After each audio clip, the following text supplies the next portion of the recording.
नमस्कार दोस्तों। लक्ष्मण और परशुराम में संवाद। जब प्रभु श्री राम भगवान शिव का धनुष तोड़ देते हैं तो इसकी सूचना परशुराम जी को मिलती है और वे क्रोधित होते हुए राजा जनक की सभा में आ धमकते हैं। वहाँ जब वे राम को बुरा भला कहने लगते हैं तब लक्ष्मण से रहा नहीं जाता और फिर वे परशुराम का मजाक उड़ाते हुए उन्हें कटु वचनों में शिक्षा देने लगते हैं। इस संबंध में शील, क्रोध, संयम और पखान होता है। बाद में श्री राम लक्ष्मण का क्रोध शांत करते हैं। वाल्मीकि रामायण के बालकांड में ये वर्णन मिलता है।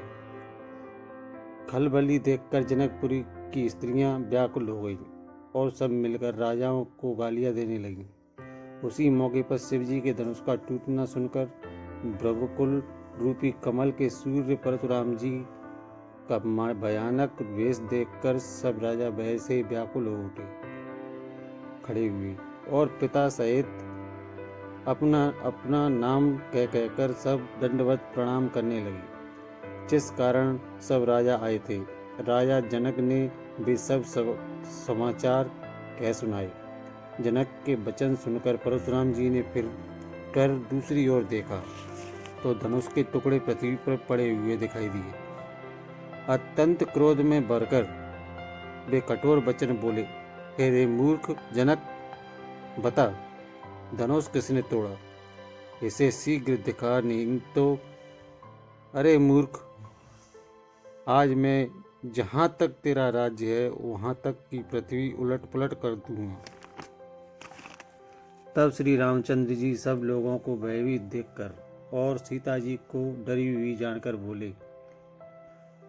उनके हृदय में न कुछ हर्ष था न विषाद। हे नाथ, शिवजी के धनुष को तोड़ने वाला आपका कोई एक दास ही होगा। क्या आज्ञा है, मुझसे क्यों नहीं कहते? यह सुनकर क्रोधी मुनि रिसाकर बोले, सेवक वह है जो सेवा का काम करे, शत्रु का काम करके तो लड़ाई ही करनी चाहिए। हे राम, सुनो, जिसने शिवजी के धनुष को तोड़ा है वह सहस्त्राबहु के समान मेरा शत्रु है। वह इस समाज को छोड़कर अलग हो जाए, नहीं तो सभी मारे जाएंगे। मुनि के वचन सुनकर लक्ष्मण जी मुस्कुराए और परशुराम जी का अपमान करते हुए बोले, हे गोसाई, लड़कपन में हमने बहुत सी धनुइयाँ तोड़ डाली, किंतु आपने ऐसा क्रोध कभी नहीं किया। इसी धनुष पर इतनी ममता किस कारण से है? यह सुनकर भृगुवंश की ध्वजा स्वरूप परशुराम जी कुपित होकर कहने लगे, अरे राजपुत्र, काल के बस में होने से तुझे बोलने में कुछ भी होश नहीं है। सारे संसार में विख्यात शिवजी का धनुष क्या धनुई के समान है? लक्ष्मण जी ने हंसकर कहा, हे देव, सुनिए, हमारी जान में तो सभी धनुष एक से ही हैं। पुराने धनुष के तोड़ने में क्या हानि लाभ? श्री रामचंद्र जी ने इसे नवीन के धोखे से देखा था, फिर यह तो छूते ही टूट गया। इसमें रघुनाथ जी का कोई भी दोष नहीं है। मुनि, आप बिना ही कारण किस लिए क्रोध करते हैं? परशुराम जी अपने फरसे की ओर देखकर बोले, अरे दोस्त, तूने मेरा स्वभाव नहीं सुना। मैं तुम्हें बालक जानकर नहीं मारता हूँ। अरे मूर्ख, क्या तू मुझे निरामुनि ही जानता है? मैं बाल ब्रह्मचारी अत्यंत क्रोधी हूँ। क्षत्रिय कुल का शत्रु तो विश्व भर में विख्यात हूँ। लक्ष्मण जी हंसकर कोमल वाणी से बोले, अहो मुनीश्वर, तो अपने को बड़ा भारी योद्धा समझते हैं। बार बार मुझे कुल्हाड़ी दिखाते हैं, फूंक से पहाड़ उड़ाना चाहते हैं। यहाँ कोई कुमड़े की बत्तियाँ छोटा कच्चा फल नहीं है जो तर्जनी सबसे आगे की उंगली को देखते ही मर जाती हैं। कोठार और धनुष बाण देखकर ही मैंने कुछ अभिमान सहित कहा था। भृगुवंशी समझकर और यज्ञोपति देखकर तो जो कुछ आप कहते हैं उसे मैं क्रोध को रोककर सह लेता हूँ। देवता, ब्राह्मण, भगवान के भक्त और गौ इन पर हमारे कुल में वीरता नहीं दिखाई जाती है। इसीलिए आप मारें तो भी आपके पैर ही पड़ना चाहिए। आपका एक एक वचन ही करोड़ों वज्रों के समान है। धनुष, बाण और कुठार तो आप व्यर्थ ही धारण करते हैं। इन्हें धनुष, बाण और कुठार को देखकर मैं कुछ अनुचित कहा हो तो उसे ही धीर महामुनि क्षमा कीजिए। यह सुनकर भृगुवंशी मुनि परशुराम जी क्रोध के साथ गंभीर वाणी बोले, हे विश्वामित्र, सुनो। यह बालक बड़ा कुबुद्धि और कुटिल है। बालक काल के बस में होकर यह अपने कुल का घातक बन रहा है। यह सूर्य वंशी रूपी पूर्णचंद्र का कलंक है। यह बिल्कुल उद्दंड, मूर्ख और निडर है। अभी क्षण भर में यह काल का ग्रास हो जाएगा। मैं पुकार कर कह देता हूँ, फिर मुझे दोष नहीं है। यदि इसे बचाना चाहते हो तो हमारा प्रताप, बल और क्रोध बदलाकर इसे मना कर दो।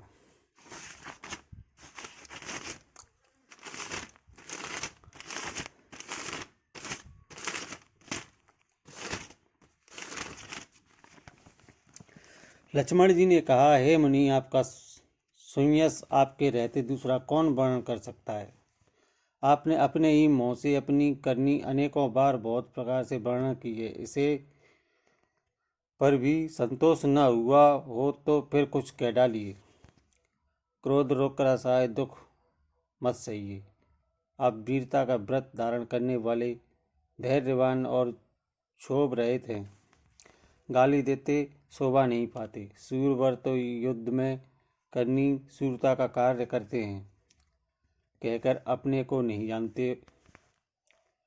शत्रु को युद्ध में उपस्थित पाकर ही कायर ही अपने प्रताप की डींग मारा करते हैं। आप तो मानो काल को हाथ लगाकर बार बार उसे मेरे लिए बुलाते हैं। लक्ष्मण जी के कठोर वचन सुनते ही परशुराम जी ने अपने भयानक फरसे से सुधार कर हाथ में ले लिया और बोले, अब लोग मुझे दोष न दें। यह कड़ुआ बोलने वाला बालक मारे जाने के यही योग्य है। इसे बालक देखकर मैंने बहुत बचाया, पर अब यह सचमुच मरने ही आ गया है। विश्वामित्र जी ने कहा, अपराध क्षमा कीजिए। बालक के दोष और गुण को साधु लोग नहीं गिनते। परशुराम जी बोले, तीखी धार का कुठार में दया रहित और क्रोधी और यह गुरु द्रोही और अपराधी मेरे सामने उत्तर दे रहा है। इतने पर भी मैं इसे बिना मारे छोड़ रहा हूँ। सो हे विश्वामित्र, केवल तुम्हारे शील और प्रेम से नहीं तो इसे कठोर कुठार से काटकर थोड़े ही परिश्रम से गुरु से उर्ऋण हो जाता। यह सुनकर लक्ष्मण ने कहा, हे मुनि, आपके शील को कौन नहीं जानता। वह संसार भर में प्रसिद्ध है।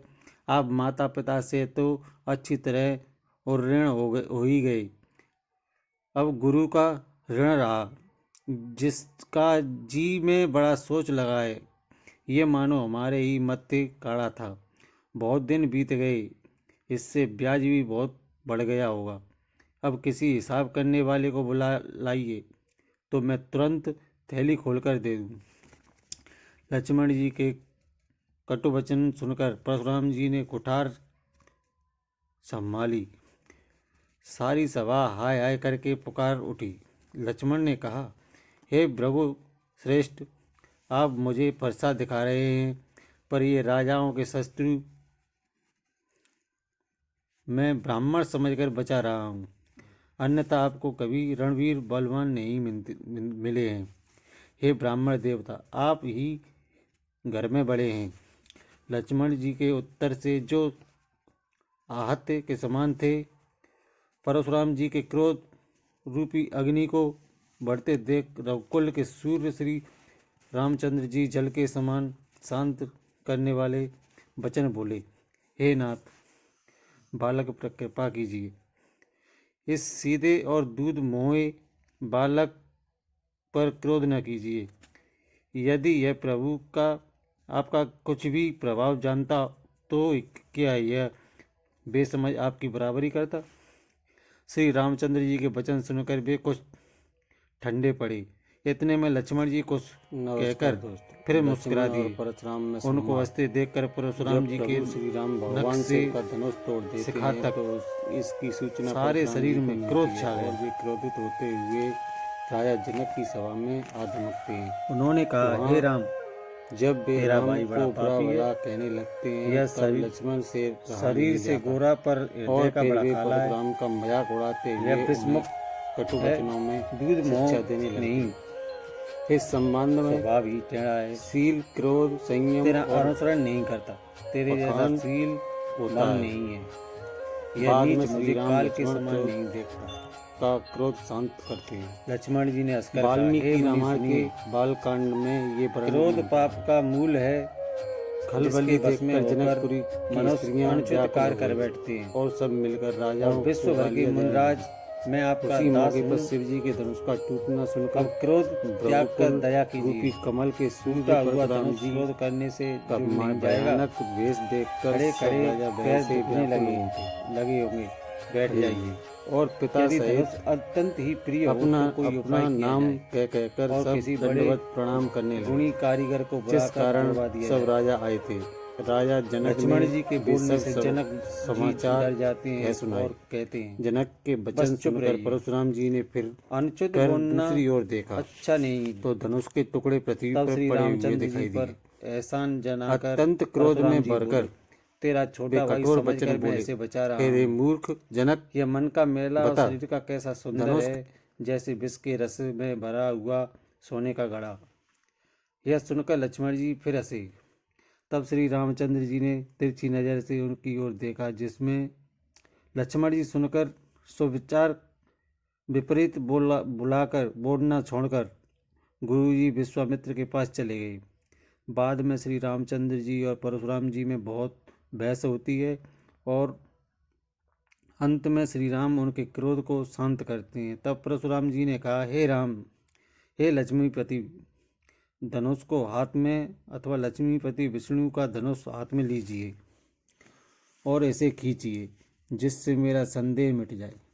परशुराम जी धनुष देने लगे, तब वह अपने आप ही चल गया। तब परशुराम जी के मन में बड़ा आश्चर्य हुआ व उन्होंने श्री रामचंद्र जी का शरीर पुलकित और प्रफुल्लित हो गया।